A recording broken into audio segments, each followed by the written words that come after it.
अस्सलाम वालेकुम। Business mathematics और इकोनॉमिक्स के सिलसिले में हम आज आपके कुछ प्रॉब्लम्स देखेंगे जो क्वेश्चंस आपसे नहीं हो सके हैं या जिनके बारे में क्यूरी है, और इसके अलावा हम नेक्स्ट टॉपिक की तरफ मूव करेंगे।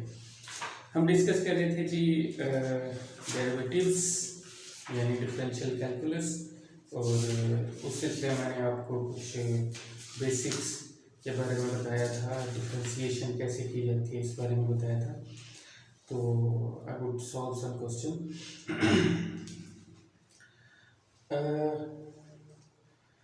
प्रॉब्लम 14 प्रैक्टिस सेट 14A है, पेज नंबर 202। बुक आपको इन सॉफ्ट कॉपी भेजी हुई है। उसमें जो चैप्टर नंबर 14 है डिफरेंशियल कैलकुलस का, उसका प्रैक्टिस सेट 14A आपके आपको करना था। उसमें से कुछ स्टूडेंट्स ने कुछ क्वेश्चंस किए हैं और कुछ का ये ख्याल है कि उन्हें बिल्कुल समझ ही नहीं आई। ये नॉर्मल सी बात है। जो स्टूडेंट एफएससी मैथमेटिक्स नहीं पढ़ते हैं या बायो के साथ एफएससी करते हैं, उन्हें मैथमेटिक्स में यूज़ के होने में टाइम लगता है। तो उस सिलसिले में हम पहले कुछ क्वेश्चंस करेंगे और उम्मीद करेंगे कि कॉन्सेप्ट को आप फुली ग्रैब कर लेंगे, तो फिर हम नेक्स्ट टॉपिक की तरफ जाएंगे।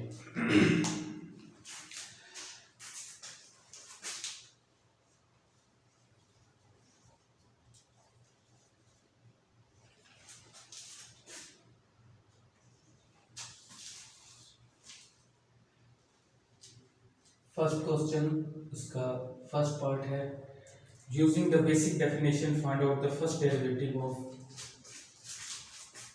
x squared minus 1 x squared minus 1. Just assume that it is basically y is equal to x squared minus 1. Okay, और इसका फर्स्ट डेरिवेटिव निकालना है आपने। बाय डेफिनेशन चलेंगे तो काम लंबा हो जाएगा, और मैं चूँकि being a student of economics ही चाहता हूँ कि आप इस कॉन्सेप्ट को पहले ग्रैब कर लें। उसके बाद जब हम इसकी एप्लीकेशन में जाएंगे तो बाय डेफिनेशन डिफरेंशिएशन का इतना कोई यूज़ नहीं रहेगा, तो आप इस कॉन्सेप्ट के साथ स्मूथ हो जाएंगे। तो फर्स्ट डेरिवेटिव निकालना है, तो ये आपके पास गिवन फंक्शन है y is equal to x square minus 1। आपने असल में कैलकुलेट करना है dy बाई dx। y का dy बाई dx अप्लाई किया तो हम इधर भी dy बाई dx अप्लाई करेंगे। Okay, d by d x, अब इसको अलहदा से अप्लाई होगा और इसको अलहदा से, क्योंकि प्लस माइनस फंक्शन में हो रहा हो तो हम एज इट इज अप्लाई करके चले जाते हैं। यानी D by d x of x square minus D by d x of 1। Okay, अब नेक्स्ट स्टेप में जब हम जाएंगे तो इस पर जब D by d x apply होगा तो ये पावर बेस में आ जाएगी, 2 मल्टीप्लाई बाई वेरिएबल के साथ क्या होगा, उसकी पावर में से एक माइनस होकर जाएगा, 2 माइनस 1 माइनस, आगे एक कांस्टेंट है जिसका डी बाई डी एक्स लिया जा रहा है, इसके साथ ये सलूक होगा कि ये जीरो हो जाएगा। जब भी कांस्टेंट पर D by d x apply होगा तो वो जीरो कर देगा। अब क्या बचा, ये 2x और पावर में से 2 में से एक माइनस हुआ तो 1 बचा, 2 into x raise to power 1। ये 1 की पावर है, इसे आप ना भी लिखें तो अंडरस्टूड है कि पावर 1 ही है, यानी 2x इसका डेरिवेटिव है। ओके, अच्छा, इसके साथ ही मैं अब क्वेश्चन 2 के कुछ पार्ट्स आपके साथ करता हूँ। क्वेश्चन नंबर 2 और उसका पार्ट नहीं सेकंड है इसका। Okay, and it is given by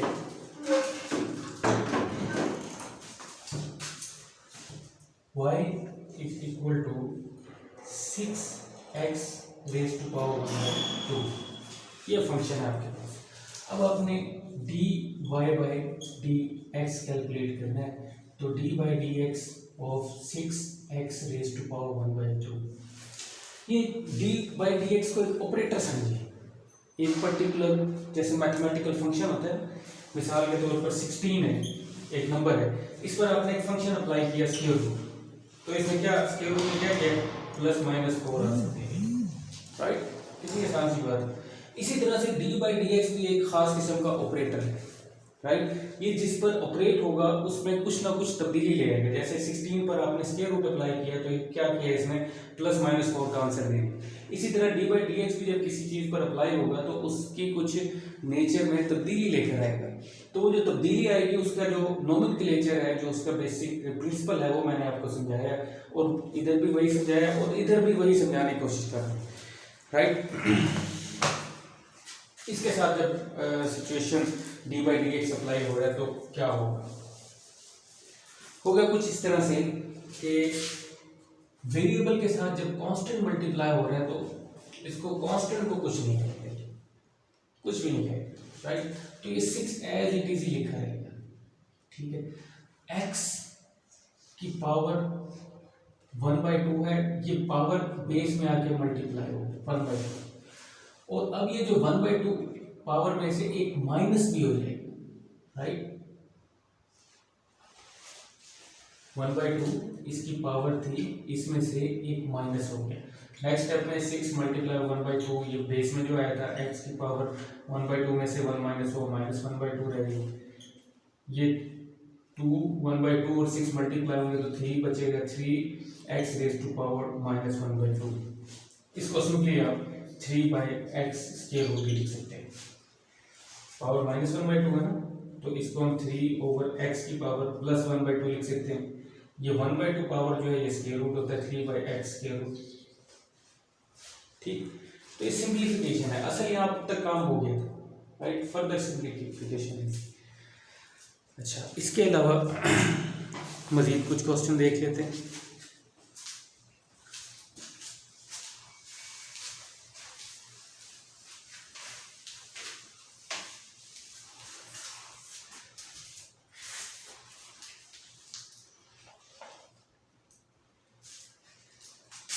question number 2 5th इसका part,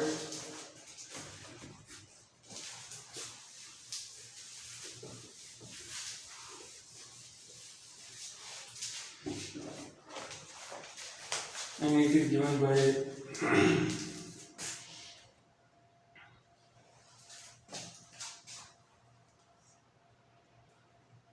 y is equal to 2x की पावर 3/2 प्लस 7x की पावर 1/3 प्लस 5। ये एक फंक्शन था।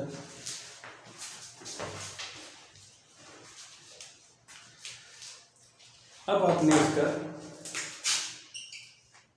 dy by d x calculate करना है, तो ये डी बाई डी एक्स इस पूरे फंक्शन पे अप्लाई कर दें। 2x की पावर 3/2 प्लस 7x की power 1/3 plus 5। Okay, next step में ये हर एक पर अप्लाई हो जाएगा।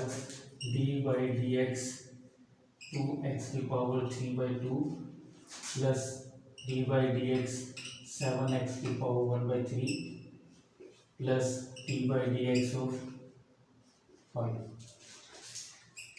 इसकी पावर बेस में आएगी 2, एज इट इज रहेगा 3/2 x की power 3/2 minus 1 plus 7 1/3 power base में x की पावर 1/3 माइनस 1 प्लस कांस्टेंट 5 है, इसका डेरिवेटिव 0। ओके,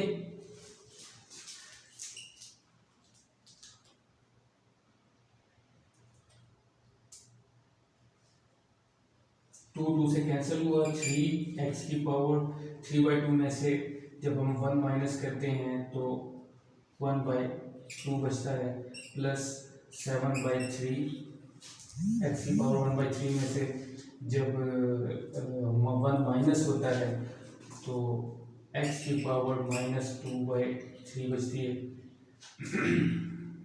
और प्लस 0 लिखे हैं। तो आंसर आपके पास जो बना वो था 3√x प्लस 7/3 x की पावर 3 2/3। पावर को प्लस करने के लिए माइनस नीचे लिख रहे, माइनस से प्लस करने के लिए नीचे लिख रहे। सिंप्लीफाई है, अगर यहाँ भी कर देंगे आंसर ठीक है, यहाँ ले इस सिचुएशन में ले आएंगे तो भी ठीक है, कोई से फर्क नहीं पड़ता।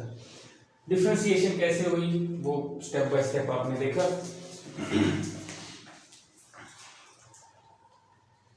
अच्छा, क्वेश्चन नंबर 2 का ही बी पार्ट का एक क्वेश्चन है, उसको करते हैं। ये ए पार्ट के हमने कुछ पार्ट्स किए थे।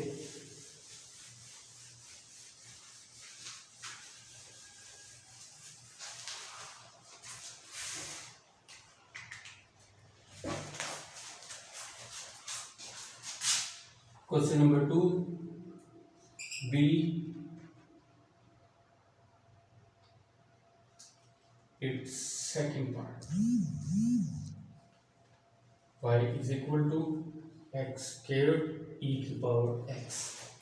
ओके, अब ये दो फंक्शन मल्टीप्लाई हो रहे हैं, दो वेरिएबल वाली चीजें मल्टीप्लाई हो रही हैं। देखिए, अगर 6 और x मल्टीप्लाई हो रहे हैं तो एक कांस्टेंट है, एक वेरिएबल है, कोई मसला नहीं, आप इसको differentiation as it is simply apply कर सकते हैं। कांस्टेंट को साइड पर करें, वेरिएबल के साथ डिफरेंशिएशन अप्लाई करते हैं।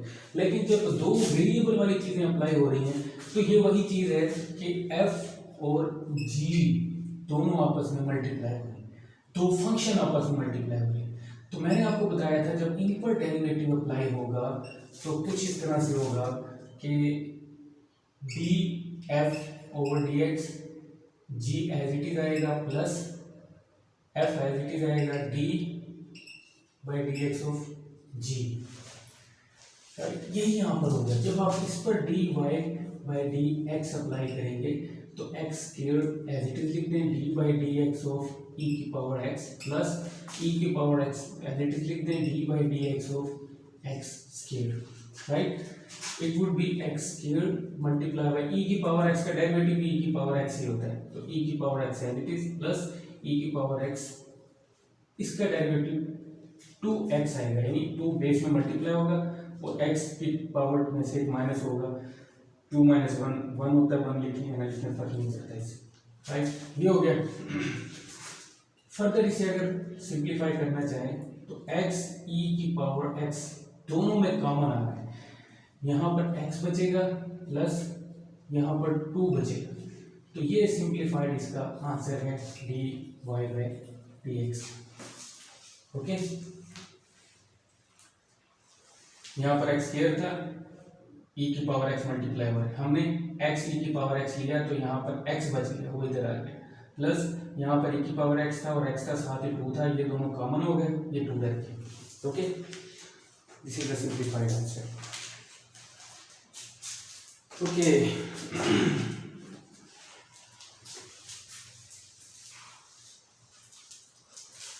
इसी में हम कोई और पार्ट करते हैं।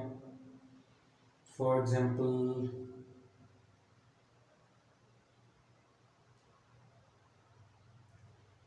थर्ड या फोर्थ में से कोई एक करते हैं।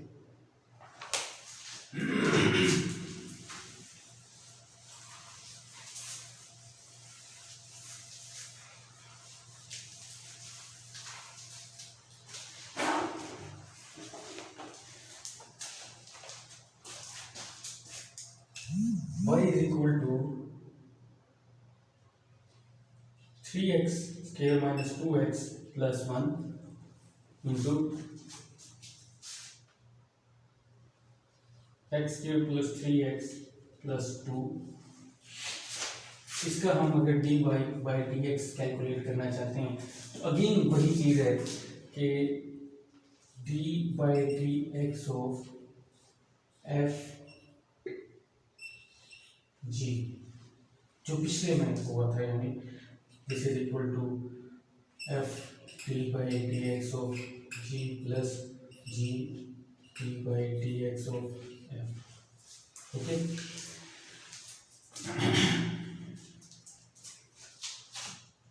Three x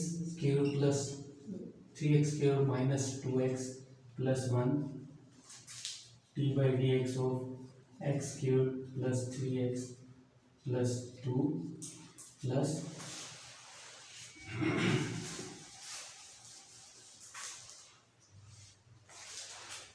x cube plus 3x plus 2 d by d x of 3x square minus 2x plus 1।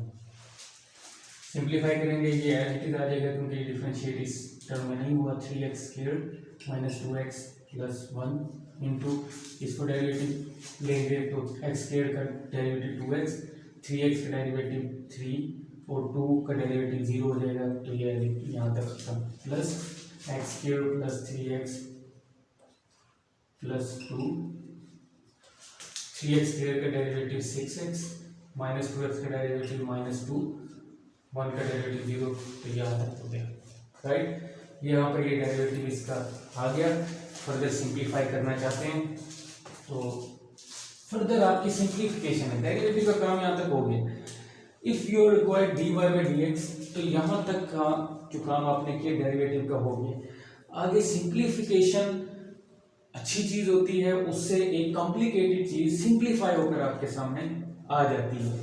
Right, अगर करना चाहें तो कर सकते हैं, यहाँ पर भी रोक देंगे तो आप more than half of your marks you have attend if you are doing the question by step. तो यहाँ तक आपने आधे से ज़्यादा मार्क्स विन कर लिए। अब इससे आगे इसकी सिंप्लीफिकेशन है। राइट, वो अगर करना चाहते हैं तो वो इस तरह से है कि 3x ये पूरी की पूरी जो ये फंक्शन है इसमें इसे मल्टीप्लाई होना। तो जब आप इसे मल्टीप्लाई करेंगे तो क्या होगा, 6x की power 3 minus 4x square plus 2x plus 3x square minus 6x plus 3 plus 6x की power 3 plus 18x square plus 12x minus 2x square minus 6x minus 4। ये आपके पास हो रहा है। x की पावर 3 वाली टर्म में ये है और एक ये है, ये दोनों मिलकर 12x की पावर 3 बनाएंगे। x स्क्वायर वाली एक ये है, एक ये है, एक ये है, एक ये है, minus 4x square plus 3x square minus x square minus x square और ये मिलकर माइनस 3x स्क्वायर और इसके साथ मिलकर प्लस 15x स्क्वायर। अच्छा, अब x वाली टर्म लें, ये x वाली टर्म है, ये x वाली टर्म है, ये x वाली टर्म है और ये x वाली टर्म है। Minus 6x plus 2x plus 12x, answer आएगा प्लस 2x। ओके, अब विदाउट x वाली टर्म देखें तो यू विल फाइंड यहाँ पर 3 है और यहाँ पर 4 है, 3 प्लस का है, 4 माइनस का है, minus 1। This is what you get after differentiation. तो ये अगला स्टेप है इसका। This is the final answer of dy by dx. Okay, I hope that you have done this. Some of you have cleared the question. जिन्होंने नहीं किया उनके लिए है और उम्मीद है कि वो भी इस चीज़ के साथ यूज टू हो गए होंगे। सबसे पहले y गिवन था, dy by dx formula apply किया, दो फंक्शन मल्टीप्लाई हो रहे हैं इसलिए हमने इस पर फार्मूला अप्लाई किया डेरिवेटिव का। जब दो फंक्शन मल्टीप्लाई होते हैं तो फार्मूला अप्लाई होता है जो कि डी बाई डी एक्स हो f multiply by g, f as it is d by d x of g plus g as it is d by d x of f. ये वाला formula apply किया। Apply करने के बाद derivative calculate किया, derivative calculate करने के बाद जो मल्टीप्लाई हो रही थी मल्टीप्लाई किया, मल्टीप्लाई करने के बाद ये पूरी लाइन आ गई। इसमें प्लस माइनस की सिंप्लीफिकेशन की तो आपके पास ये आंसर आ गया। ओके ओके, क्वेश्चन नंबर 2 का ही सी पार्ट है और सी पार्ट में फंक्शन दो फंक्शंस ही गिवन है मोस्टली हर क्वेश्चन में, और उनकी इक्वेशन न्यूमरेटर डिनोमिनेटर वाली है।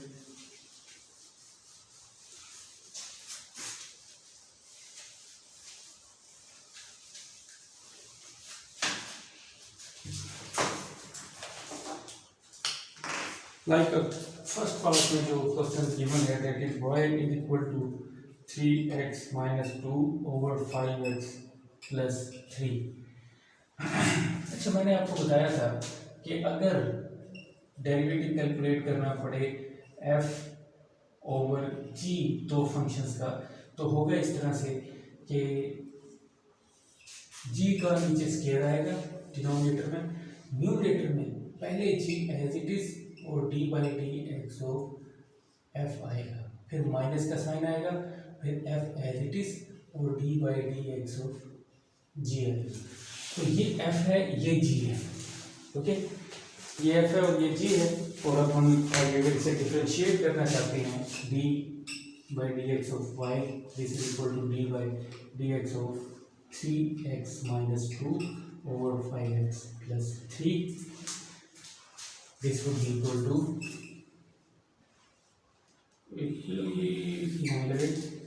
5x प्लस 3 जो डिनोमिनेटर में था उसका स्क्वायर कर दिया। अब ये 5x प्लस 3 यहाँ पर एज लिखा d by d x of 3x minus 2, minus का साइन आया जो कि फार्मूले की तरफ से, और इसमें 3x minus 2 as it is लिखा d by d x of 5x plus 3।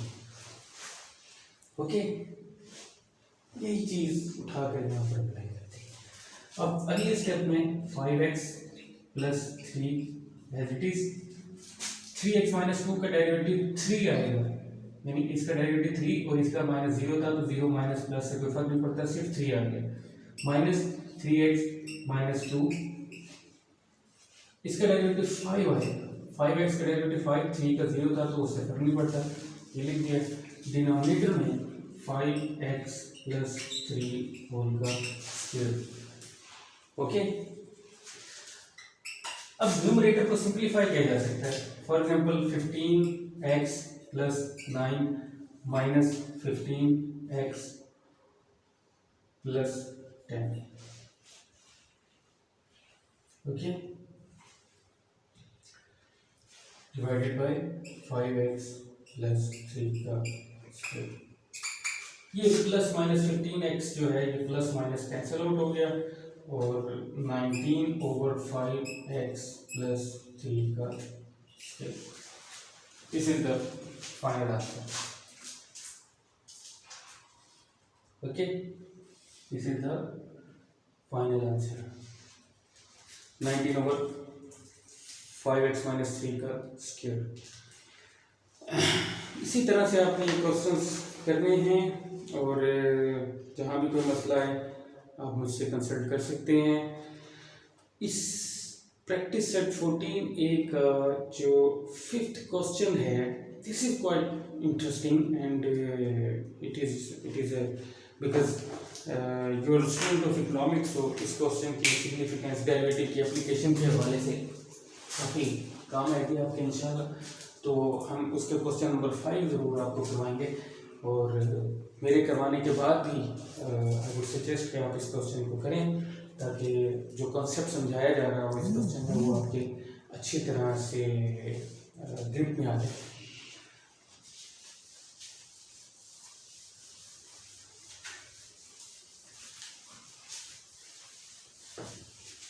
मेरे इतने क्वेश्चन करने के बाद भी बहुत से क्वेश्चन इस एक्सरसाइज के आपकी प्रैक्टिस के लिए बचते हैं, जो मैं उम्मीद करता हूँ कि आप लोग जरूर करेंगे। क्वेश्चन नंबर 5 जो है प्रैक्टिस सेट 14A का, वो कहता है कि total cost of producing x kilos of a product is given by c is equal to 40 plus 100 into square root of x। बड़ा शॉर्ट सा क्वेश्चन है। वो कहते हैं total cost of producing x kilos of a product is given by c is equal to 40 plus 100 into square root of x। कि अगर आप x kilo of a product produce करना चाहते हैं तो उसकी कॉस्ट इस फंक्शन से कैलकुलेट की जा सकती है। मिसाल के तौर पे x 1 है तो टोटल कॉस्ट जो आपकी है वो 140 होगा। x इज इक्वल टू 1 का स्क्वायर रूट भी 1 होता है और 100 मल्टीप्लाई बाय 100 ही रहेगा। 100 प्लस 40 140। 2 करेंगे तो उस तरह से आप 2 यूनिट की कॉस्ट निकाल सकते हैं। 3 करेंगे इस तरह से। 100 करेंगे तो 100 यूनिट की कॉस्ट निकाल सकते हैं। कॉस्ट फंक्शन है, ओके। और आगे वो कहता है रिक्वायरमेंट इसकी, what will be the marginal cost when the output is 1600 kilos. A requirement, what is marginal cost if output is 1600 kilos। Marginal cost निकालने के लिए आप कॉस्ट फंक्शन का फर्स्ट डेरिवेटिव लेंगे। क्या लेंगे? Derivative. Derivative dy by d x जैसे निकालते थे। अब यहाँ पर चूंकि c है y की जगह तो आप d c by d x निकालेंगे। जब वो निकालेंगे मल्टीप्लाई बाई एक्स की पावर स्क्वायर रूट की जगह मैं 1/2 कर रहा हूँ तो फर्क नहीं पड़ता, राइट। स्क्वायर रूट का मतलब ये होता है पावर 1/2 होना। ये जो आप निकाल रहे हैं this is basically marginal cost, right. This is marginal. Why this is the marginal cost? देखिए पहले लेक्चर में जब डेरिवेटिव को इंट्रोड्यूस कराया था तो मैंने आपसे कहा था कि उसको इंट्रोड्यूस कराने से पहले ही मैंने आपको कहा था कि बेटा क्या आप जानते हैं वेलोसिटी क्या होती है? आपने कहा जी जानते। तो मैंने कहा क्या होती है? तो आप में से एक स्टूडेंट ने बताया कि velocity is basically rate of change in displacement with respect to time. Displacement में जो चेंज आ रहा है रिस्पेक्ट टू टाइम वो वेलोसिटी है। मैंने कहा ओके वेल सिमिलरली डेरिवेटिव भी यही चीज है। ये rate of change in one variable with respect to another variable. ये कॉस्ट में रेट ऑफ चेंज मेजर कर रहे हैं विद रिस्पेक्ट टू एक्स। तो मार्जिनल कॉस्ट यही होती है कि what is the change in cost when an additional unit of a product is produced. Okay, तो हम MC यानी मार्जिनल कॉस्ट डेरिवेटिव से भी निकाल सकते हैं अगर हमें कॉस्ट का फंक्शन लेना हो। यहाँ पर ये किया हमने मार्जिनल कॉस्ट निकालने के लिए d c by d x किया और डेरिवेटिव अप्लाई कर दिया। अब जब इसे सिंप्लीफाई करते हैं तो 40 पर डी बाई डी एक्स जो अप्लाई होगा ये 0 हो जाएगा plus 100 multiply by power base में 1/2 और x की पावर -1/2 हो गई।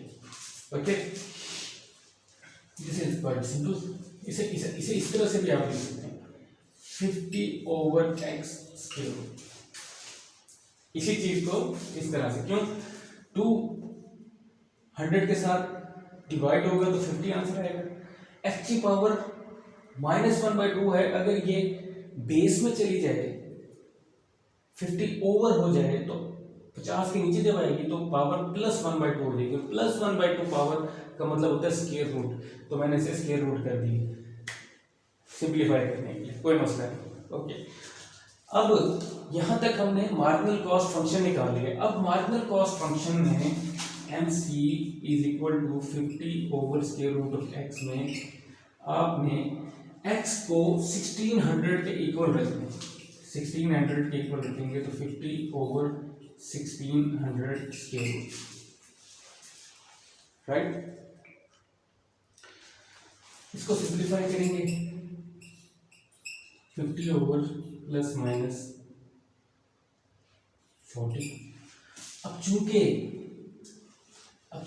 x माइनस में नहीं होता, आउटपुट माइनस में नहीं होती, तो आप अगर ये माइनस को खत्म भी कर दें तो कोई फर्क नहीं पड़ता, क्योंकि हमने हमेशा positive answer of the cost लेना होता है, positive answer of the output लेना होता है। पॉजिटिव आंसर के केस में हम चल रहे होते हैं, क्योंकि हमारी आउटपुट भी माइनस नहीं हो सकती, प्राइस भी माइनस नहीं हो सकती, राइट। और मोर ओवर इस वजह से हम माइनस साइन को इग्नोर कर लेते हैं।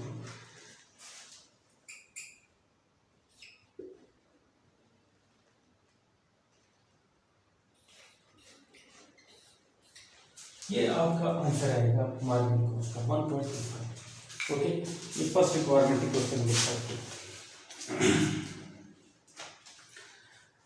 अच्छा, उसने नेक्स्ट क्वेश्चन में कहा है कि what will be the output when the marginal cost is 0.5 पर किलो।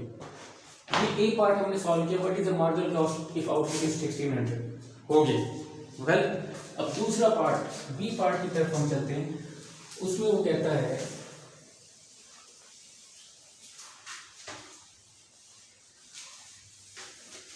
बी पार्ट में if marginal cost is equal to 0.50 rupees पर kilo, what is level of output. Okay, हम इसका जो मार्जिनल कॉस्ट कैलकुलेट करेंगे तो MC का function बनता है 50 over square root of x, जो कि हमने इससे पहले किया है। दोबारा करना चाहें दोबारा कर लें। अब वो कहता है कि अगर MC 0.5 हो, यानी MC इज इक्वल टू 0.5 हो, 0.50 is equal to 50 over x हो, तो output square root of x है। तो x क्या है, what is the level of output, वो क्या लेवल ऑफ आउटपुट है जिस पर कि हमारी मार्जिनल कॉस्ट 0.50 रुपीज पर किलो। तो यहाँ से आपने x फाइंड आउट करना है। ये कैसे होगा, ये ऐसे होगा कि x या डिनोमिनेटर में उधर जाएगा, न्यूमरेटर में ले लें 0.50 square root of x is equal to 50। अब ये जो कांस्टेंट है इसे कर लें, square root of x is equal to 50 divide by 0.50। अच्छा, इसको हम ऐसे लिख सकते हैं 500 ओवर 5। क्यों जी, 0.5 को हम 5 में कन्वर्ट करना चाहते हैं, यानी इसका अशारिया ख़त्म करना चाहते हैं। तो हमने क्या किया, हमने इसका अशारिया ख़त्म करते हुए ये ख़त्म किया, राइट, 1 0, ठीक है, 5 में 0।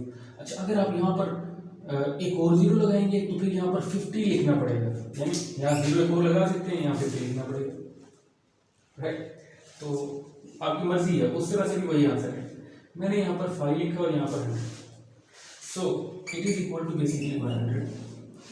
अब square root of x is equal to 100 है, तो x is equal to plus minus 10 होगा। माइनस को इग्नोर कर देंगे, x का पॉजिटिव वैल्यू लेंगे, तो जब लेवल ऑफ आउटपुट यानी x से 10 होगा तो आपका जो मार्जिनल कॉस्ट है वो 0.50 होगा, राइट। ये आंसर आपका डिड्यूस हो। Okay, this is all for today. Practice set 14A complete आपने करना है। उसमें कोई भी इश्यू हो तो आप मेरे से डिस्कस कर सकते हैं। Thank you very much.